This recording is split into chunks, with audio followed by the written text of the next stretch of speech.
Great Gatsby by F. Scott Fitzgerald.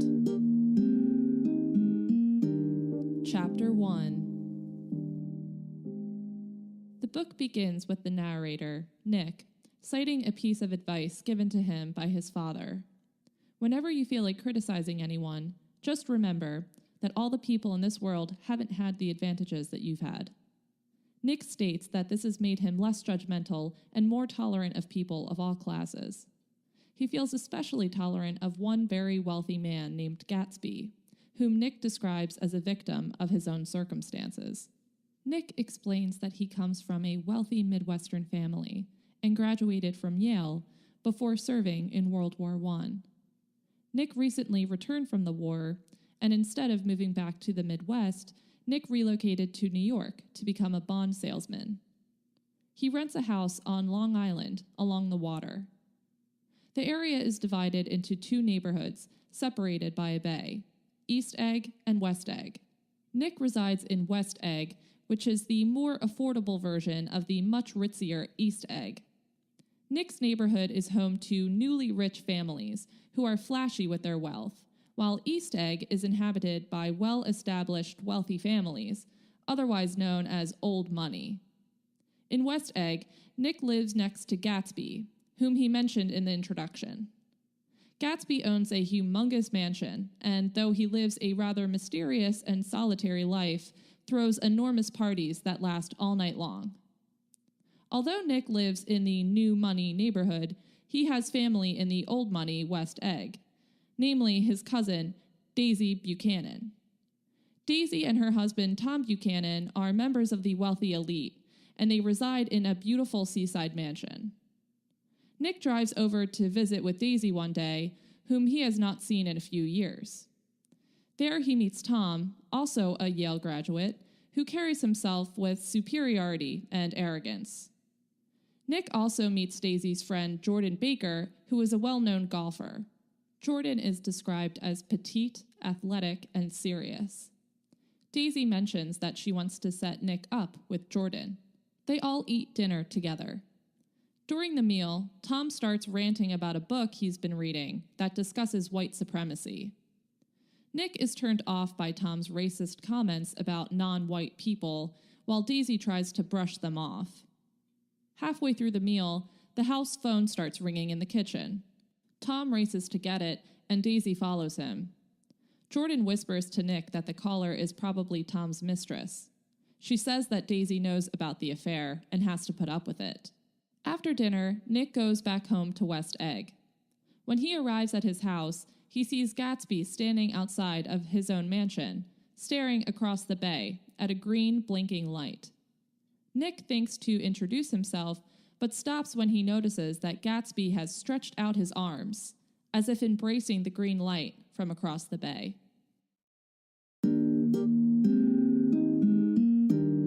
Chapter 2. The chapter begins with Nick describing the area between West Egg and Manhattan. He calls it a wasteland and states that the only notable landmark is a huge billboard for an eye doctor named Dr. T.J. Eckelberg. Painted on the billboard are two large eyes peering out behind a pair of eyeglasses. One day, sometime after the dinner at Daisy's, Nick and Tom decide to take the train into Manhattan. Tom tells Nick that he needs to stop off somewhere in the wasteland area, which Nick calls the Valley of Ashes. They go to an auto garage, where Tom appears to know the owner, George Wilson, whom Nick describes as a soft yet downtrodden man. Tom inquires about selling a car. In the meantime, George's wife, Myrtle, comes out to greet them. Nick describes Myrtle as lively and flirtatious. George leaves the room, and Nick overhears Tom telling Myrtle to come into the city with them. Nick then realizes that Myrtle is Tom's mistress. Nick and Tom walk down the street while Myrtle tells her husband that she is going to take the train to Manhattan to visit her sister.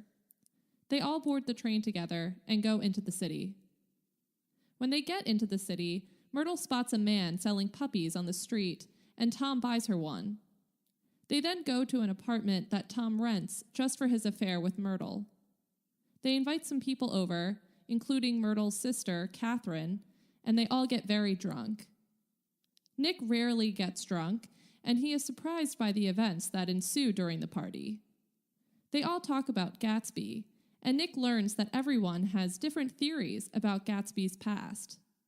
Some speculate that he was somehow involved with German royalty and may have made his fortune on the black market. Later, Myrtle and Tom begin fighting about Daisy. Tom hits Myrtle across the face, and she starts bleeding from her nose. Nick then leaves and takes the train home.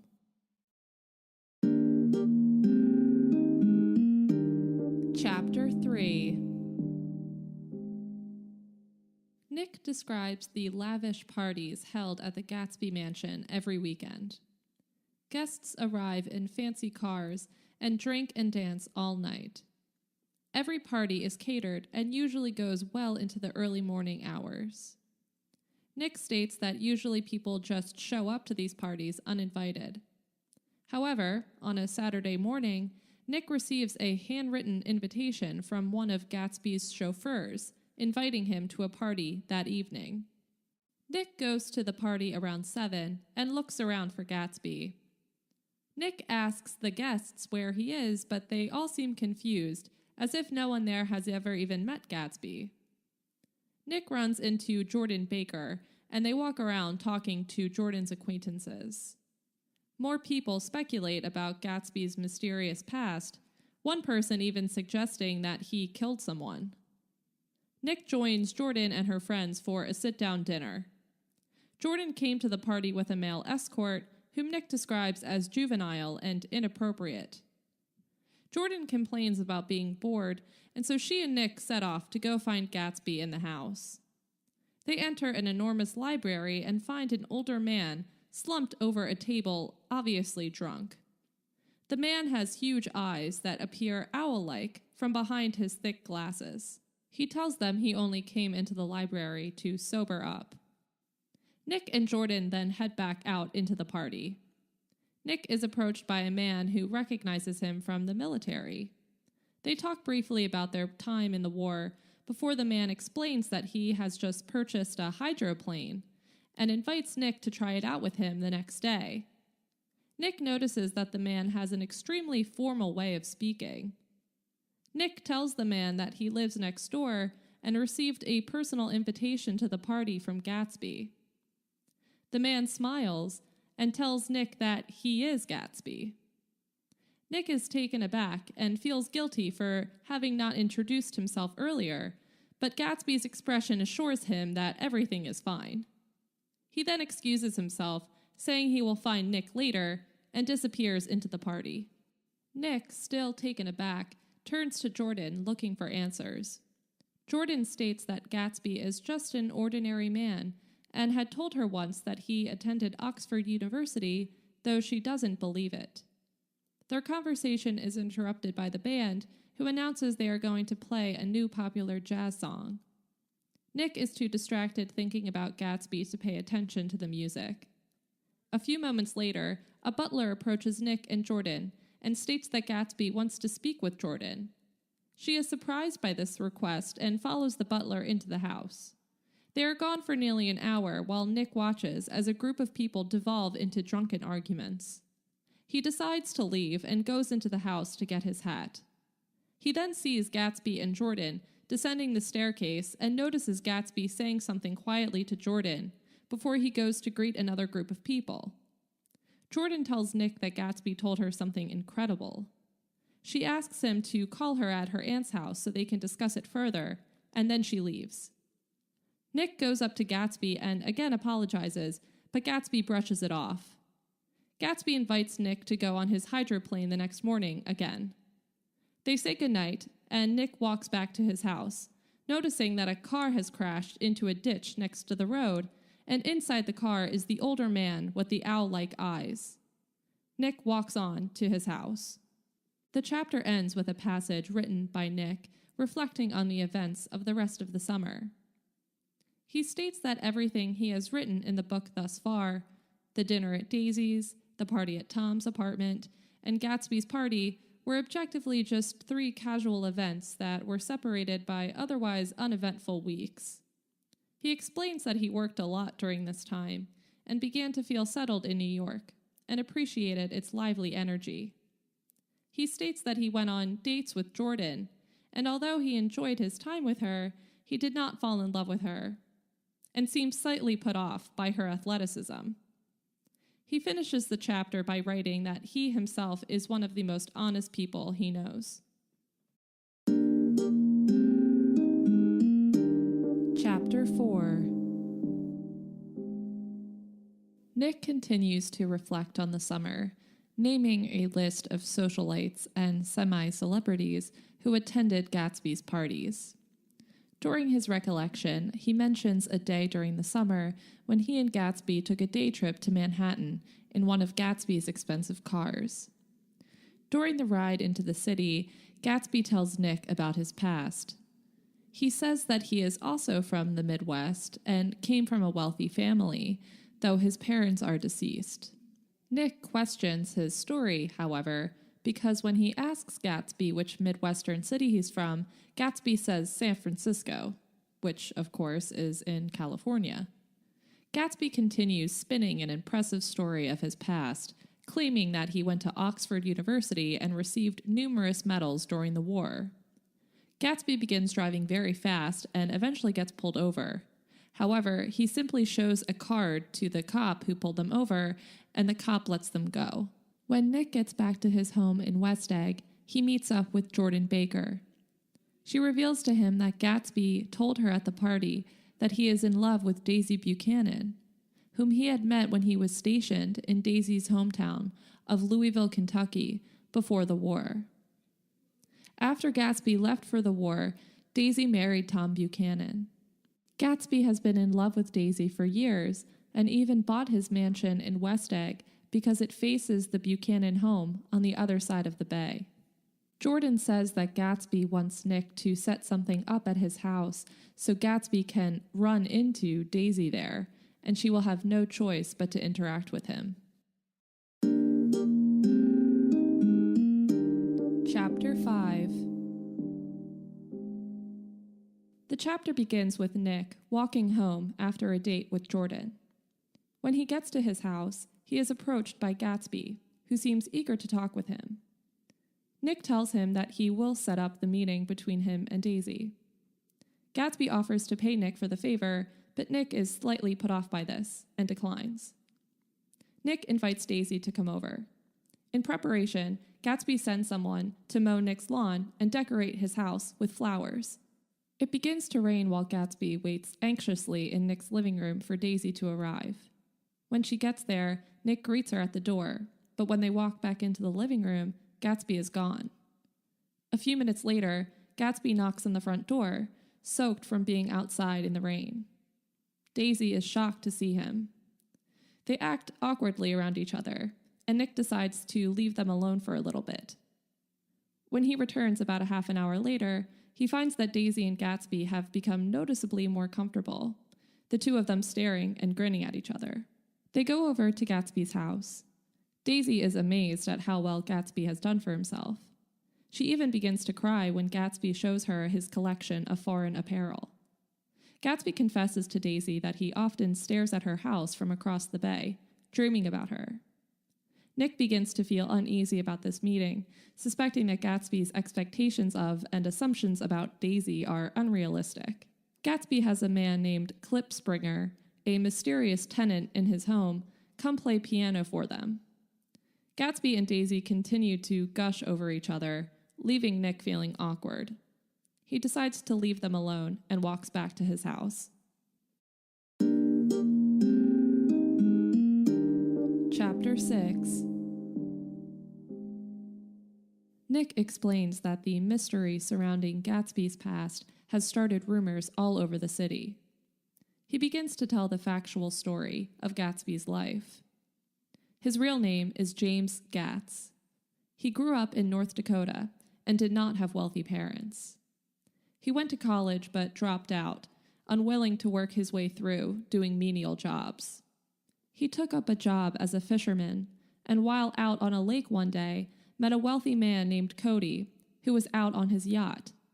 He took Gats on as a personal assistant and renamed him Gatsby. Cody was an alcoholic, and Gatsby took care of him during drinking binges.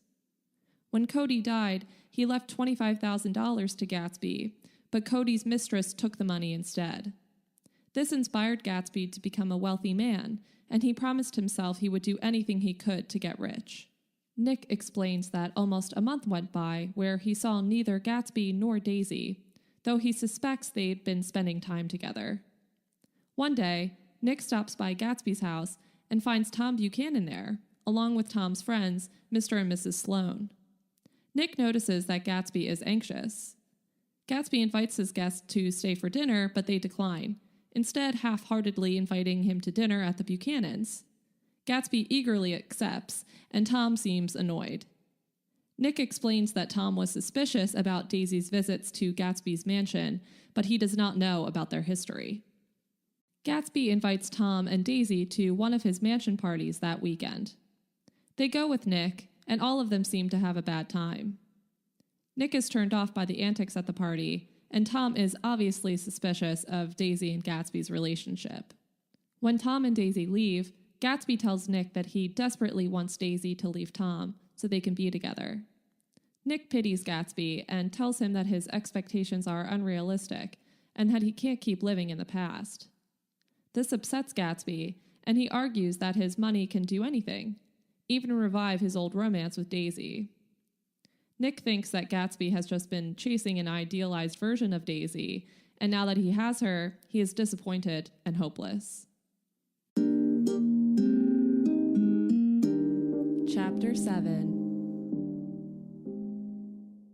Nick explains that Gatsby has stopped having parties at his mansion, since they were intended to attract Daisy to his home. He also fired his entire staff and replaced them with people who work for Meyer Wolfsheim. One day, Nick goes to Daisy's house for lunch. Upon his arrival, he finds Gatsby and Jordan Baker there as well. It is extremely hot out, and everyone seems uncomfortable. While they are all sitting outside, a nurse brings Daisy's daughter out for her to hold. Nick notices that Gatsby seems shocked at the sight of the baby, and Daisy does not seem interested in having the baby around. Daisy and Gatsby exchange passionate glances throughout the afternoon. The tension culminates with Daisy asking Gatsby to go with her into the city. Nick notices that Tom has caught onto their feelings for each other, and he invites himself, Nick, and Jordan to go along with them. Nick and Jordan ride with Tom in Gatsby's big yellow car, and Daisy and Gatsby set off by themselves. Tom stops off at Myrtle's auto shop, where Tom is confronted by Myrtle's husband. He tells Tom that he knows about the affair, and that he and Myrtle are moving out west to get away from them. During the confrontation, Nick again notices the strange billboard painted with humongous eyeglasses looming over the shop. The group arrives in Manhattan and rents a room in a hotel. Tom quickly begins mocking Gatsby, obviously trying to have a confrontation. Tom asks Gatsby about his relationship with Daisy, and Gatsby states that she loves him. Tom argues that he and Daisy have a stronger relationship and doubts Daisy would ever leave him for Gatsby. Daisy seems to question her feelings for Gatsby and physically moves herself closer to Tom during the fight. Tom tells Gatsby and Daisy to head back to Long Island together to prove his invulnerability to their relationship. They take the yellow car and leave. After the fight, Nick realizes that it's his 30th birthday. Nick, Tom, and Jordan drive back to Long Island. As they near Myrtle's auto shop, they notice people gathered on the side of the road.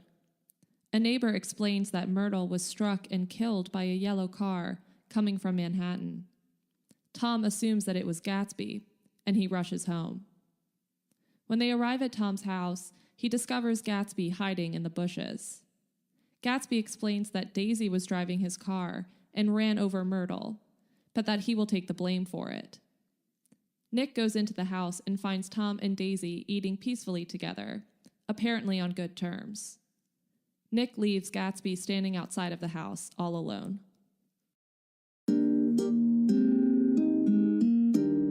Chapter 8. That night, Nick cannot sleep. Before the sun rises, he walks over to Gatsby's house. Gatsby explains that he waited outside Daisy's house all night, but she never came out for him. He tells Nick about their relationship before the war. He says that Daisy represented wealth and status to him, and that when they slept together, he felt he had married both her and everything she represented to him. He had lied about his background to Daisy so she would think he was worthy of her love, but when he left for the war, she married Tom, who really was from a wealthy family and had the high social status Gatsby wanted so badly. During their conversation, Gatsby's gardener asks if he can drain the pool in preparation for autumn. Gatsby tells him to wait as he's never used the pool and wants to go for a swim. Nick has to leave for work, but before going, tells Gatsby that he has more worth than the Buchanans and all of their socialite friends. A series of dramatic events ensue while Nick is at work. Nick begins to explain the events that led up to Myrtle's death and everything that happened afterwards. Nick explains that Myrtle's husband, George Wilson, had confronted Myrtle about the affair shortly before she was killed.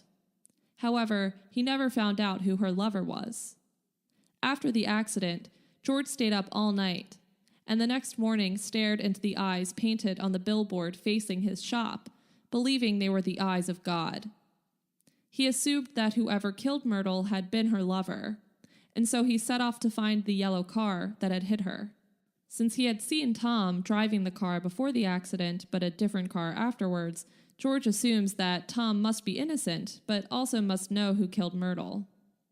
George ends up going to Gatsby's house, believing him to be Myrtle's lover and killer. When he arrives, George finds Gatsby swimming in the pool. George pulls out a gun and shoots Gatsby, killing him instantly, and then turns the gun on himself. Nick rushes home from work to find Gatsby floating in the pool. He pities him, knowing that Gatsby's heart was broken by Daisy just before his death. Chapter 9. Nick starts the chapter explaining that it has been 2 years since Gatsby was murdered, and Nick describes the events that ensued. The media ran wild with stories and gossip about the circumstances surrounding Gatsby's murder. Nick tried to plan a big funeral for Gatsby, but hardly anyone responded to his invitations, proving that Gatsby had no true friends. Tom and Daisy moved away without telling Nick where they went. The only people who went to the funeral were Nick, the man with the thick glasses from the party, and Gatsby's father, Henry Gatz, who traveled from Minnesota to attend. Mr. Gatz told Nick that he was proud of his son, and he brought along a journal his son had kept as a child, showing Nick a schedule Gatsby had made for exercises of self-improvement. After the funeral, Nick decided to move back to the Midwest. Nick broke up with Jordan, who reacted by claiming that she was already engaged to someone else. Nick states that before he left, he ran into Tom in Manhattan. Tom revealed that he had told Wilson that Gatsby killed Myrtle, and that he believed Gatsby deserved to die.